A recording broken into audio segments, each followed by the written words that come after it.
that each and every lifestyle choice you make generally has a direct effect on your health. When you want to influence that outcome, on this program, you'll learn how to uncover the secrets that your body tells you and learn how even small lifestyle changes can mean big rewards with your health. And now, here's your host, Kristina Cole. Hi, and welcome to Hidden Secrets to Health. This is Kristina Cole. I'm a functional diagnostic nutrition practitioner and certified health coach. And I started this program to really make medicine, healing more available to the regular person, someone who hasn't decided that they're going to go down this rabbit hole that I went down on my own healing journey. And so today I have Trish Ward on the line, and she has Trish Ward Wellness, and she is also an FDN. She's been doing FDN as a practitioner for at least 4 years. And she's also the founder of the Soul and Science Academy, and she really intertwines that message with the healing journey. So that's really exciting, and I'm excited to have her on the line today. So welcome. Thank you for Trish. having me. I'm so excited to be here. Yeah, this is, we're going to try not to nerd out too much on right. and really kind of get into what people need to know. And so I'd love to hear your journey. You were mentioning before we went live that you've been really kind of practicing this for 15 years. So let's hear a little bit about your journey. Absolutely. Thank you again for having me. I'm happy to be here. So, I like to tell everybody that I literally ran right into this, truly. So I am the mom of 3 children, 17, 15, and 12. And when my second child was born, he was born with special needs. And I don't know any special needs parent that stands on a mountaintop and raises their hand and says, oh yeah, pick me, pick me. It's just non-existent. So all of a sudden, my husband and I had this baby that required way more than what I thought I was capable of. So the way that I coped was that I started running. And I always say, thank God I found a pair of running shoes. So yeah, it could have been something else, right? And right. Seriously. Yeah. Truly. So I would go out and I would just run. I was one of those crazy people that was like, okay, great. You want to run 20 miles today? I'll run 20 miles with you. So like anything, you do it enough and often enough, you get good at it. Sure. So I became this competitive runner. It was like just out of processing grief, really. Mm-hmm. And I had a season where my coaches and I were kind of baffled because my times were just slipping and slipping and dragging and dragging. I kept saying there has to be a better way. Like there just has to be a better way. Mm-hmm. So I found another coach. It was a woman. She was just an awesome athlete, Olympic trials marathoner. Wow. And in our first meeting, she sat down and she said, so have you run your panels? And I was like, panels? What are you talking about? I have no idea what does that mean? Like, exactly. Your micronutrient panels? I'm like, nope.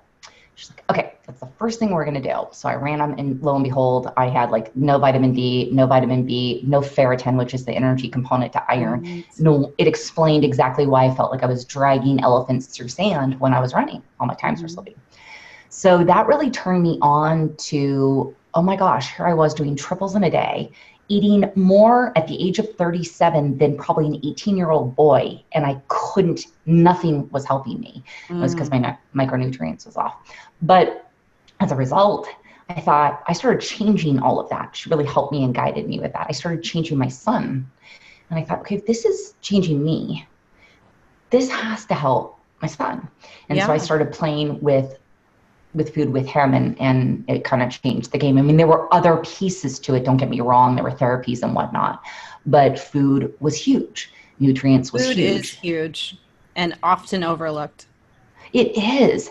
And I think personally, there are situations where our food can't give us exactly what we need. We need supplementation because our food, what it's grown in, we can't eat enough of a certain thing to help us. Oh, totally. Vitamins, magnesium, all the cofactors. We need to have energy.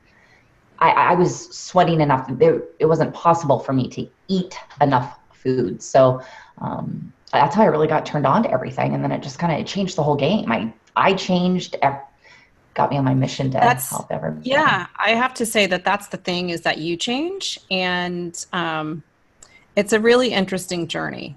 At times it's a lonely journey. Very. Because you're trading a tribe, right? You're trading your tribe, and no one else really understands what you're doing, what you're going through, what you're learning, and how much it's changing kind of how you feel. And absolutely.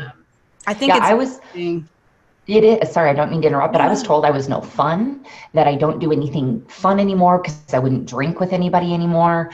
I was, I had to go to, I chose to go to bed. I wanted to get up and do other things in the morning, like run the hills or whatnot. Right. And people can't handle when you take ownership of your life. The haters come out, and sadly, they can be friends and family and cousins forever and all that kind of stuff. And so we have to navigate this road that can be, like you said, lonely. And it's interesting. So when I went through IIN, that's the Institute for Integrative Nutrition, one of the things that Joshua talked about was that he said, there are relationships that are made, and there are relationships that come to their conclusion as you go through this 1-year program. And it is because you are changing so much. And a friend of mine, James, said, that Joshua really started a consciousness movement with the Institute for Integrative Nutrition. And it couldn't have been said better, because I think that's really true. And I 100%. Definitely have friends that I made through IIN who those things have happened. Right? Those relationships have changed because, sometimes your partner they don't want you to change. They like who you were. That's right. And you have outgrown that shell. And, that's right. Either they're in it, to adapt and change as well, or you end up coming to a conclusion for that. And fortunately for me, my husband is just like, whatever you need to do, let's do it. Like, oh, you don't want to eat meat anymore? Okay, I guess we're not going to eat meat. We do still eat meat, but we haven't got there yet. But it's sort of on the back of my mind. I'm like, it's certainly eat a lot less of it, and so that's lucky for me. But I have seen that, and I had someone tell me that teachers that go through the Waldorf training program have a similar experience. Totally. And I think goes back to that consciousness movement, that consciousness change. And I will say that I think it's also a huge part of healing and coming into what you are supposed to be doing here on planet Earth, because we're not sentenced to 70 to 100 years to get up and go to a job that isn't necessarily fulfilling and pay bills and go to sleep and rinse and repeat, right? You sort of find yourself sleepwalking through life. And I was growth is required for fulfillment, and growth doesn't stay stagnant. We don't keep doing the same thing and grow. That's not how we're designed to be. And so I absolutely agree with that. And we take along who's supposed to be along for the ride. And it can be surprising. It can be really surprising. I think, start your own business and you're really going to see who supports you and who's going to fall off. Health is the same way. When you get on a track and get uberly committed to your health and well-being, the fulfillment of your life, that is your job. And there's no room for the naysayers. There is no room for the people that drag you down or just like, oh, come on, just a little bit. The 80s, that era of moderation, I don't agree with that. The whole just a little bit. No, that uber commitment is critical. And so it really is a conviction for ourselves. It's that line of demarcation where I'm not going back there, and either you're coming along or thank you for the season. I tell my teenagers this all the time. There are seasons in our life. People are seasons in our lives, and they can stay for 20 years sometimes. And then it is kind of sad when they fall off, but we only have a few old oaks that stay with you the whole way through. Your spouse being one of them, let's hope. Yeah, that's absolutely true. Part of my journey was that there were certain things that I wanted to do, and that's not what I ended up doing. And I ended up kind of taking the traditional track. Sure. And I went to school, and I didn't really know what I wanted to do because I had gone to the Fashion Institute of Design and Merchandising, and I was accepted. Cool. And my parents were like, what are you going to do with that? That is, no, you got to go. You got to go. I've heard that too. To college and get your 4-year degree. So I didn't go to FITM, and I went to college, and I was really lost there because I didn't have, I did business because I was like, I don't know what I'm going to do. And so that's what I did. And then I got out and I got a part-time job working at a broker dealer. And then I did that. I got my securities licenses and I did that. And I was like, I don't even like this, but I did it for 20 years. Right. And so I kind of was doing that rinse and repeat thing. And I was really kind of going through some of my own health journey, my own healing, and having to change my identity. And I don't know that, I feel like that's kind of a weird thing to say because really I was coming back into myself. Yes. And the identity that I had been portraying wasn't me. That's right. And so I and I guess I needed to have a health journey to make me figure that out. Yeah, to figure that out.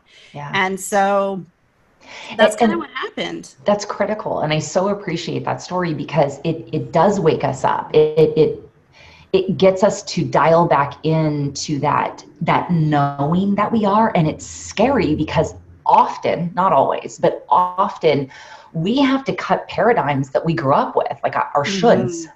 There are no shoulds. There are only musts. We must do certain things. It's not, my parents are going to be upset. All that subconscious talk. That's hard. It can be hard. But like you said, when we are around the right tribe, it becomes much easier. Yeah.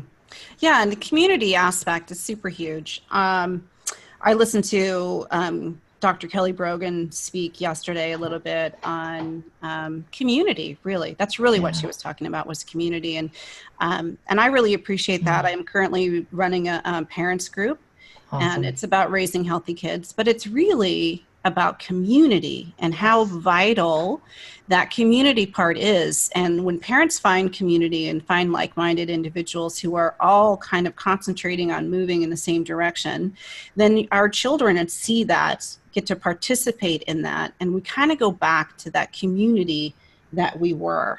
And I think that's so important. Sorry, you guys, that was I think that's so important for how we raise kids into who they're going to be and being resilient adults, because we have a crisis really with mental health.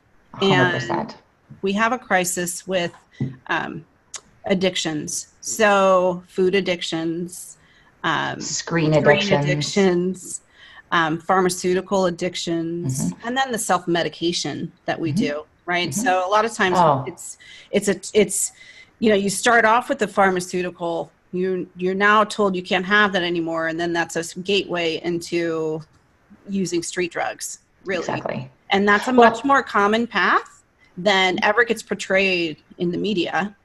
Right? It's like it's a drinking or marijuana is the gateway drug. Well, pharmaceuticals is actually the gateway drug, and we're starting to do that to children. And we're starting to put them on medication when they're in elementary school. And then that changes your chemical dynamics, that changes how you grow up, and that changes your relationship with yourself. Yes. And then we want you to get off that medication when you're an adult and have a relationship with yourself. When you're really that child still in a mental place. Absolutely. 100%. Yeah. And I think also we're so quick to not honor ourselves and what our body's telling us. We look to, but my doctor said this. And I'm not knocking doctors. I think most of them are my best friends. Role. Yeah. Hugely important. But your body knows. It doesn't lie to you. And we just think like, God, it's so weird that all of a sudden I've got like a rash on my face, or I've been so irritable. Like, and our bodies are chemistry sets. So what we put in our body has a reaction, and we are totally unique. Not one of us is the same. So I can eat a strawberry and be fine. You could and have a reaction. Right. And it comes out in moods. It comes out with mental stability as well. And we negate that. We automatically think like, oh, that runs in the family. Or right. But let's talk about that. Yeah, I mean, I have a Facebook group that I call Beat Your Genes. Oh, I love it. FDNs, right? And the reason I did that is because I feel like, I know for me, it was like, well, type 2 diabetes tends to run in my family. We're very susceptible to insulin resistance. So I was kind of told that it wasn't a matter of if, it was a matter of when. And I was definitely on that track of I'd have insulin resistance. I was on that track, and I wasn't obese. I wasn't like what you picture in your mind or what they show on TV, but I have insulin resistance, and that's part of my personal care that I need to do. And through diet and lifestyle, I can handle that versus taking metformin. My goal is to not take it. Totally. Right, because exactly. then it's going to lead to my thyroid issues because metformin, and then you have low thyroid from that, and then so you're like you start to have a cycle, and that's something that you learn from doing functional medicine. You learn that from your own health journey and figuring out how foods impact your moods and how foods impact your chemistry and your healing process.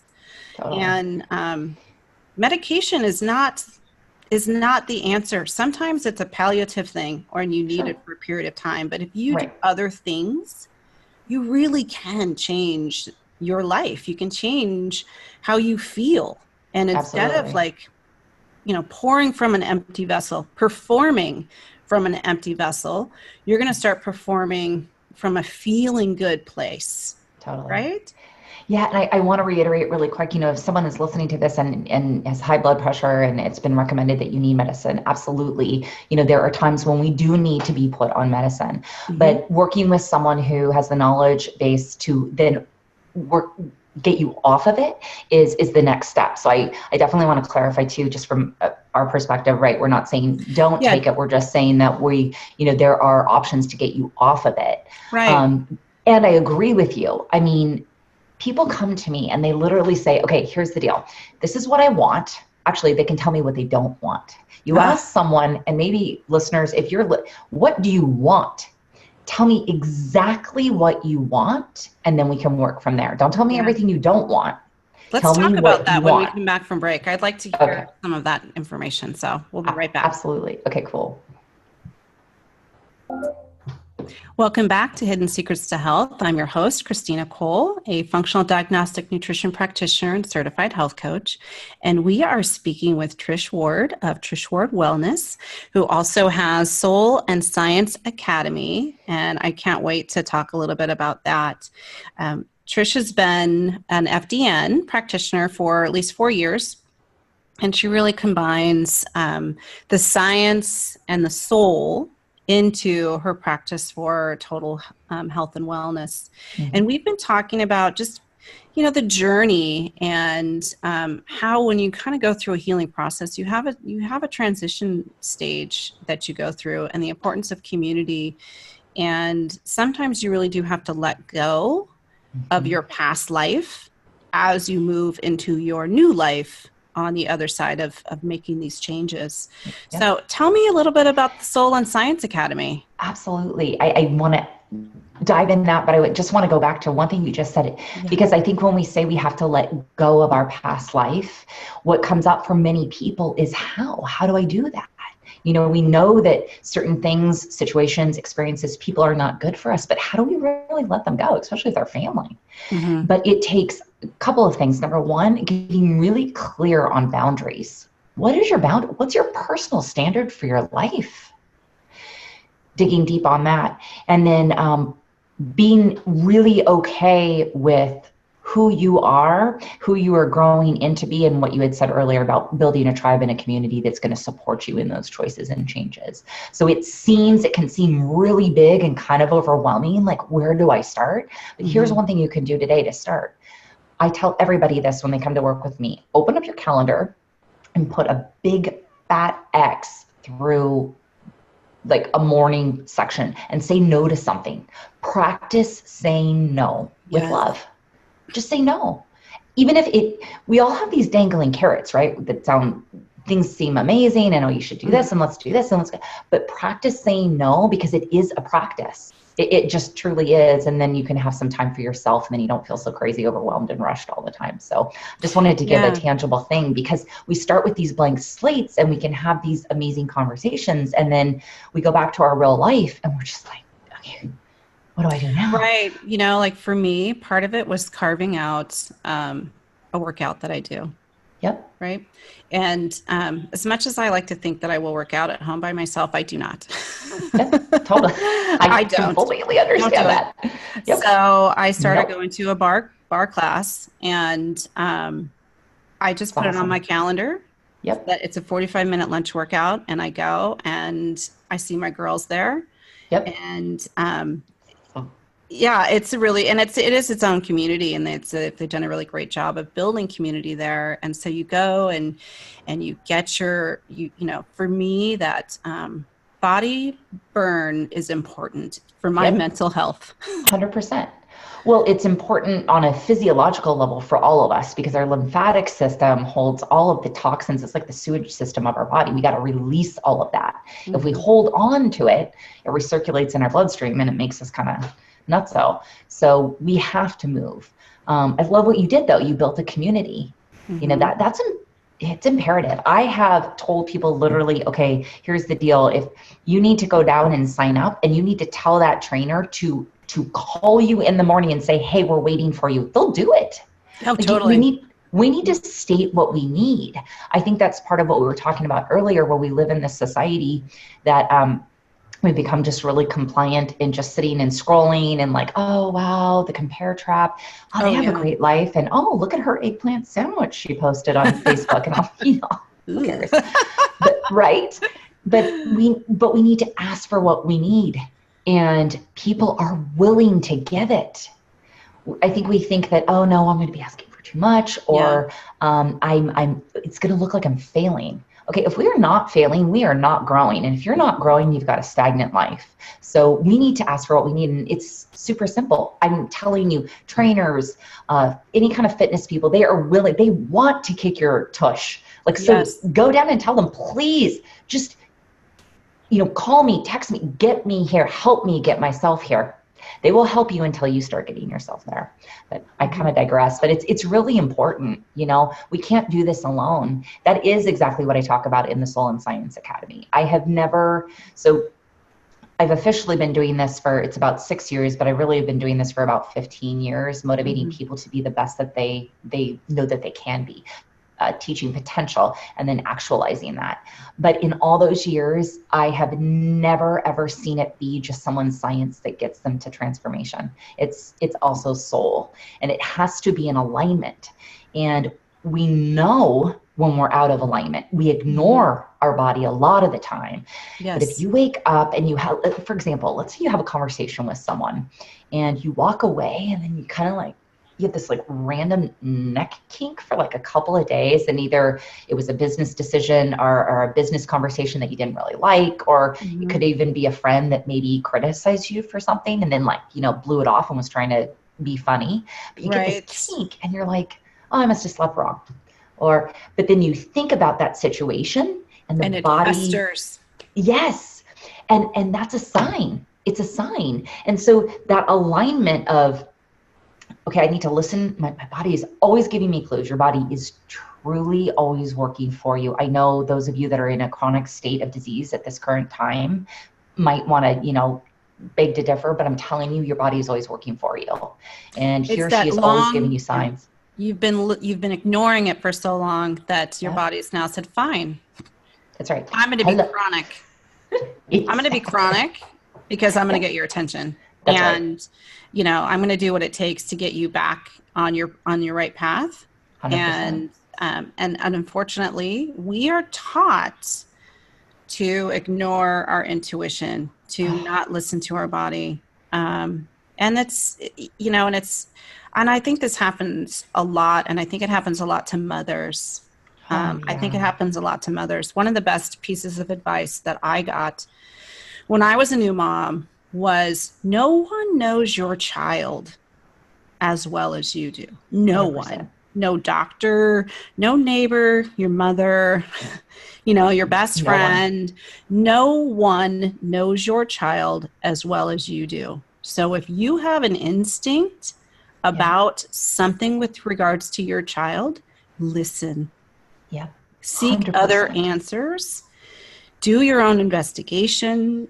Just don't accept something that you know in your gut that it's not there, because we have two brains. One is our gut, and one is actually our brain. 100%. And they talk to each other all day long. So it's really, really important that you listen to that. And that is like, you go to a baby shower and it's like, write a piece of advice, for the new mom. And that's I pay that forward. No one knows your child as well as you do. So you listen to your own instincts. Absolutely. I love that. And that is so true. I was that mom. I was the mom where everyone kept saying, oh, come on, this is your second child. Why are you so freaked out? And I knew something was wrong. And I was the mom that within 1 week, I went back to the doctor 7 times. And I had this thought where I thought they were like, oh, they're going to say I'm like postpartum. They're going to say like I'm crazy. And finally, there was one day, I will never forget this day. I walked into the pediatrician. I got the last appointment. And there was some conviction in my voice. And I said, something is wrong. Something is wrong. And I'm not leaving here until I am admitted to see a specialist. And then, the doctor went off to be like, trying to say that crazy things. We got into a specialist, and at 7 p.m. that night, the top pulmonologist came into the room and said, you are 100% right. You did the right thing. Your son is going to now be admitted to the emergency NICU. I'm so glad you honored that feeling. So to all the moms out there and the dads, if you are feeling something, don't ignore it. Be that mom, be that dad, just because you know them best, 100%. Yeah. And that's the same for our own bodies too. It is. I was just going to say that. Yep. We're on the same page. It is for your own body that you need to be listening. And I think I have a friend who she ultimately was told she had adrenal fatigue, but she said that throughout her sort of journey of figuring out what's going on, she was basically told she was crazy, that it was a mental thing, that there really wasn't anything wrong with her physically because her labs were coming back, quote unquote, normal. Yeah. And the way that functional medicine and the way that Western medicine look at labs is very different. And there is very specific training for each. And I think this is where it becomes really powerful for those Western medicine trained MDs who then go on and continue their education into functional medicine. Yes. And now have both of these tools that they're combining together. And it's really amazing because that's potent. That's that potent healing process where you know how to do that. And it really gives a lot of clues into what's happening in your body. And so I know for me, when I work with clients, I have them bring me their Western labs. And I look at them from a functional perspective. And I'm not diagnosing anything, but I am letting them know what's optimal and what's suboptimal and what that indicates in your body. Because sometimes it is those micronutrients. Sometimes there's an indication that you might have some type of a bacterial or pathogen some type of viral infection that's been hanging out for a while, right? And sometimes it just tells you, you need more vitamin D. And our labs tell a story. So I wish I would have known this, back in the day when I would get all my metabolic panel or my my blood drawn. I just saw all these letters and numbers and I had no idea what any of that meant. I thought if it fit within the range that I was healthy. Right. Exactly. Totally. And it's out of range. I'm healthy, but no, I was on my fast path to insulin resistance. That's what I was. Totally. Absolutely. And what those letters and numbers, when we get them back, what they do is they tell a story about the systems in your body and each body's different. And so it's kind of like a puzzle. We need to kind of piece together different parts of it to have it fit the optimal blueprint for you. And that's where a professional really comes in handy who's trained in it. But if I would have known that it was telling a story, and that if I knew point A was going to end up at point B, but I was going to have to go through all this, I could navigate a different path. Absolutely. But I didn't realize that. That's the thing. And, you know, it's like you're kind of hanging out, waiting for the other shoe to drop instead of like seeing where you are and knowing that now's the time to change course. That's right. Right. And that's my journey. I was able to change course. Yeah. That's so great. Because I figured it out. Like I was like, oh, this is what this is telling me. And it's like, you know, sorry, no more gluten. Yeah. You know, like that's got to go. You know, dairy, nope, not so much. And also just like my metabolic type, right? So I'm the person who should really stay away from those heavier meats because I'm a slow oxidizer, which means that I get full on leafy greens. And then there's other people that are like, I need to eat every 2 hours. And I'm like, you're not eating the right food. Yep. That's right. You're not eating the right food for your body. That's right. And so what we do when we build up this oxidative stress, if you will, we kind of just rust out our cells. That's the visual. And what happens when we do that, then our nutrients is not able to go to the right spot in the cell. The receptors, if you think of, you know, our cells with these perfect little circles and they have like bug antennas on them. And say, hey, over here, I need vitamin D and I need magnesium. Those get knocked off. And so the receptors don't work. So the nutrients doesn't know where to go. And that often shows up in symptoms, right? I feel so tired all the time. I have a headache. Ugh, I'm moody. I'm losing my hair. I'm gaining weight, but I'm eating really well. So that's the messaging. I totally work out. I'm doing, yeah, exactly. That's a big one. But just knowing how our body, knowing exactly what our body needs, those labs it's great data on ourselves. It really does paint a picture. And man, I wish I would have known that earlier, but it's really exciting to help people, you know, learn that about themselves now. Absolutely. And it's also, as a mom, I'm really grateful that I learned this about myself so that when things are coming up with my kids, I'm not brushing it off, or I'm not necessarily racing to the doctor. I'm kind of like, okay, what are we eating? And after he or she eats that, how, you know, what's the reaction? You know, like for my son, if he has gluten, he becomes constipated. Yep. Oh, yes. 100%. And, you know, and it's like, I can see that transition. I can see, you know, like, you know what, he had a lot of gluten last night. And now this morning he's going to sit on the toilet for 45 minutes. He's 5. Like, you know, like that's horrible. That's miserable. Totally. And so, you know, those are the things you kind of, you start correlating, you start paying attention to those things and changing the diet so that he doesn't have to grow up as one of those kids that, like, I have so many adults I talk to that are like, I've been constipated my whole life. And that's horrible. Yeah, it's horrible. It's bad for you in so many ways, and you feel full all the time, and you feel hungry. Yep. Right? Like you're hungry, and then you eat, and then you're like, oh, I feel terrible, and I feel full, and it's because you're backed up. Absolutely. Like, and then you're super toxic. Toxins. Yeah, I know. And you know, when we think about, okay, what's one thing I can do right now to change that? Really, you guys, I can't stress this enough, and I know it takes some consciousness, but write down what you eat.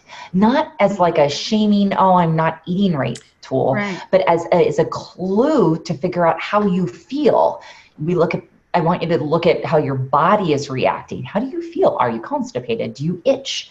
Is your scalp itchy? Do you have dry skin? Do your eyes feel dry? Tired after you eat? Are you hungry 2 hours later? Are you yelling at everybody? Yeah. Are you hangry? I mean, exactly. Yeah. And not just that, but also just the chemical reaction of like, this is actually altering my neurotransmitters. This is changing the way I'm responding because the chemistry doesn't work.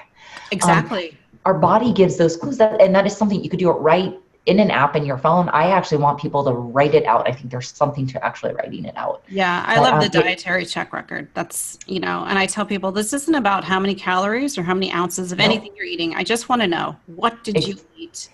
100%. How did it make you feel? Exactly. And right then and there, that will give us so many clues to helping you chart a new path. Really. I mean, it is that simple. And it sometimes we think like, oh, it's too simple. Come on, I need to go see a doctor. I mean, this has to be, Right. I'm telling you, it is that simple. I must have a massive diagnosis and I need to have like an intervention. Totally. Exactly. No, we just have to raise the bar and raise the standard for ourselves and hold ourselves accountable. And that's where that tribe really comes into. It does. When we come back from break, let's talk a little bit about the dress protocol because Awesome. it's, I love it. I think it's a great 100%. tool for everyone.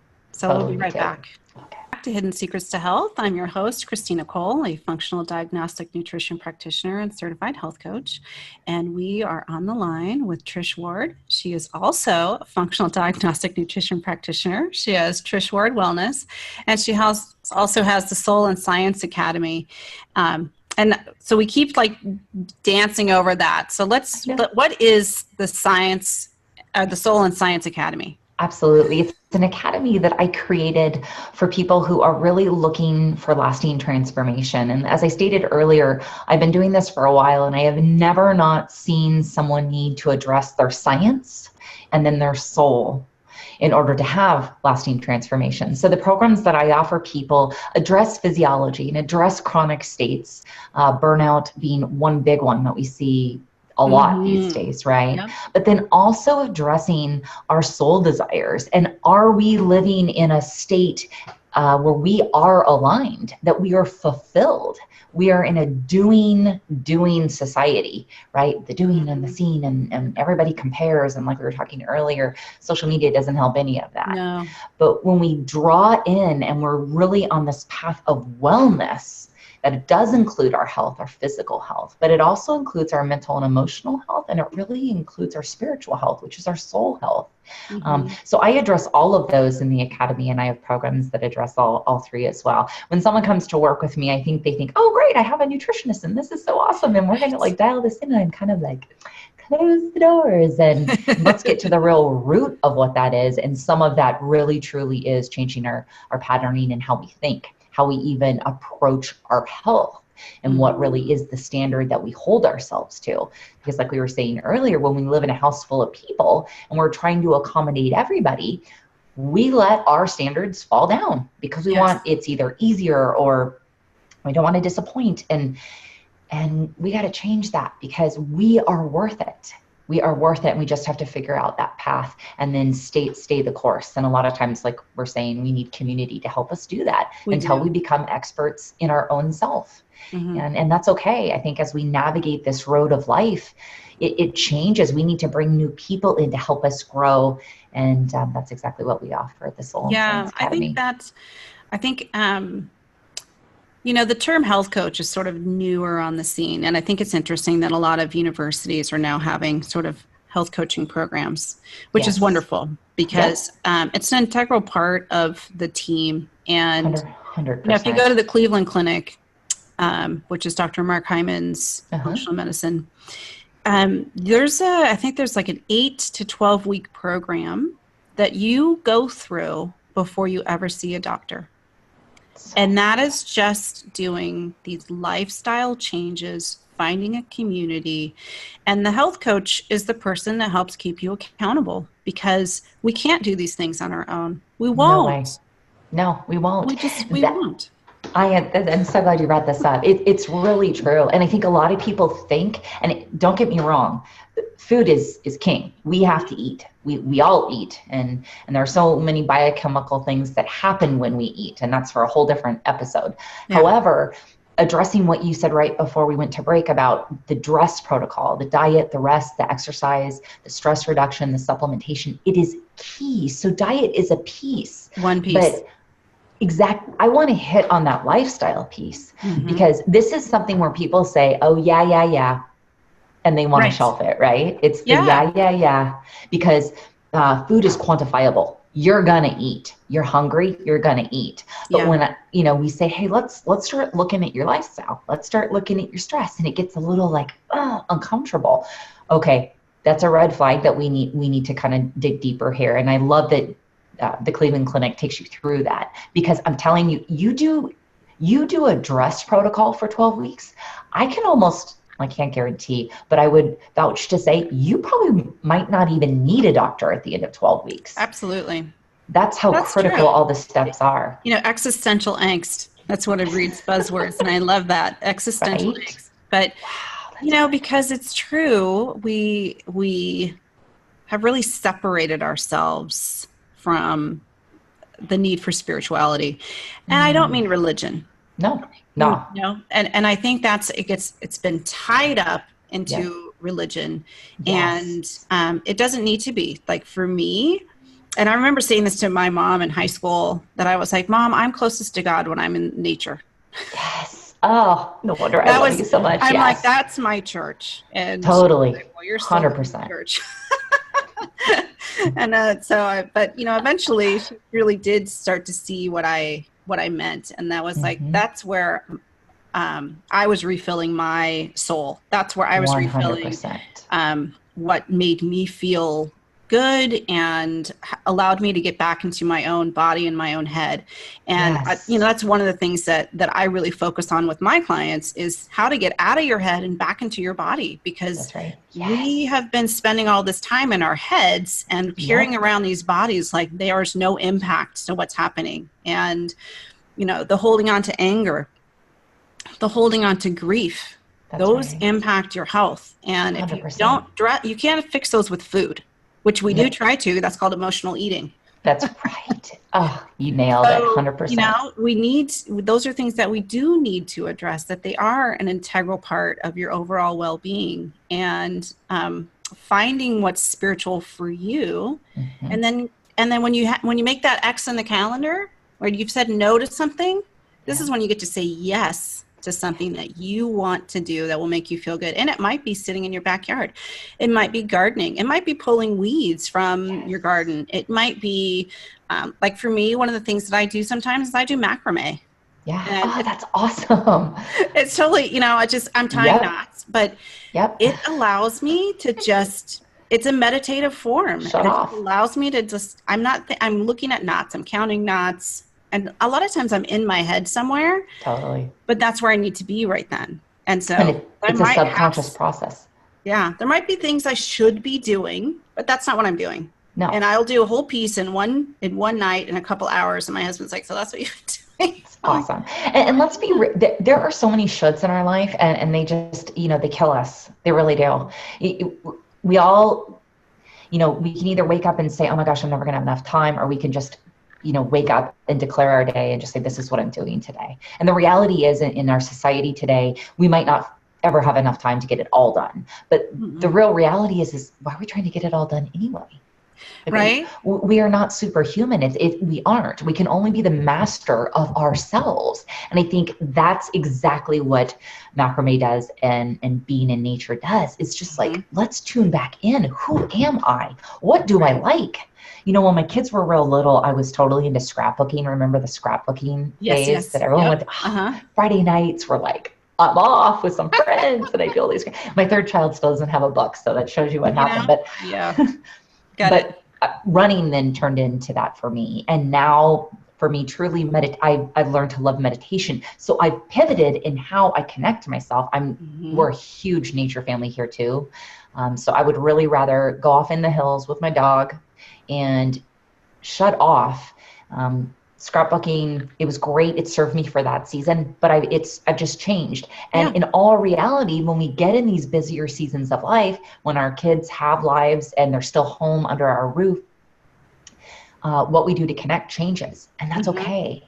That's completely okay. I think we have this perception that it kind of, oh no, like I've kind of failed in that area. I still have a garage full of a ton of scrapbooking stuff. And someday I'd love to do crafts and be creative, but right now that's not the season. Because if I bring it all out, I'm not going to, all that whole thing. So totally. I just do little things. Walking my dog is so fulfilling to me right now because she just takes me on this simple thing of like, oh my gosh, it's so exciting to, be in nature and sniff everything. And I really check out.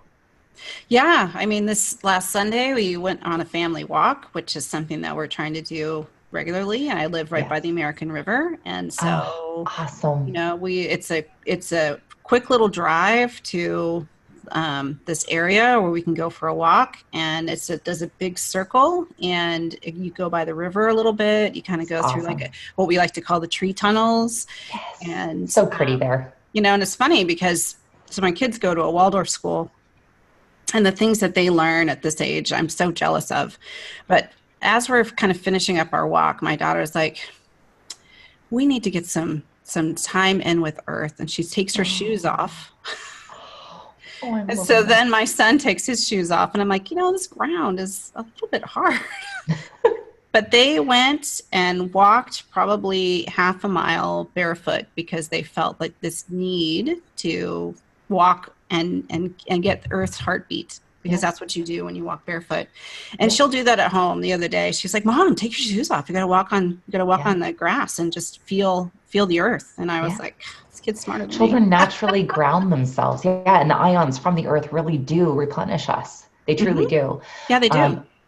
That's fantastic. I love that your kids do Waldorf. That's wonderful and beautiful. And I really think too, when people make those little bits of time for themselves, it changes your state.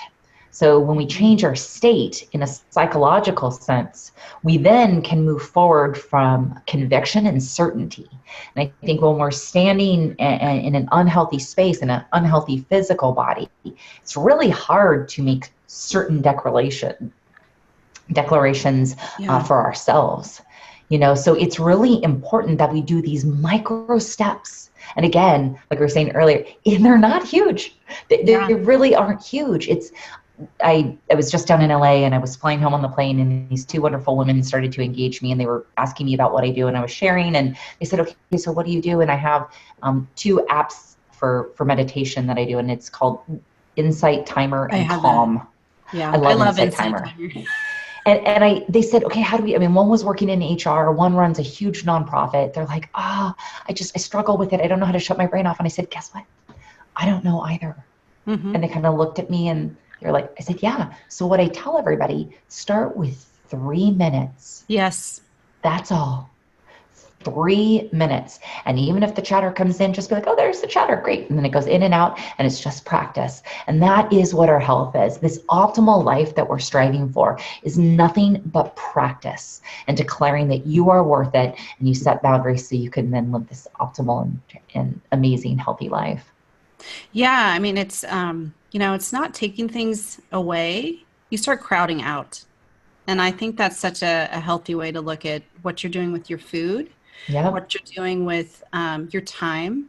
You start crowding out the things that are not fulfilling, that Marie Kondo, for whatever it is, I didn't know at all about it. And, she kind of hit it on the head, though. If this doesn't bring you joy, then you should probably not have it anymore. And that's what we do with FDN. That's the baseline is we help you crowd out what isn't working. Look for healing opportunities, and then bring in the things that are going to start bringing you joy. Yes, joy. Absolutely, 100%. Yeah. So I have to say, it's been an awesome talk. I could talk to you for another 2-3 hours. I feel the same way. Thank you for having me. So it's been a really great, it's been a great show. And thanks for people who want to find you. Where do they find you? They can go to trishwardwellness.com. Perfect. Thanks, everyone. Till next week. This has been the Hidden Secrets to Health.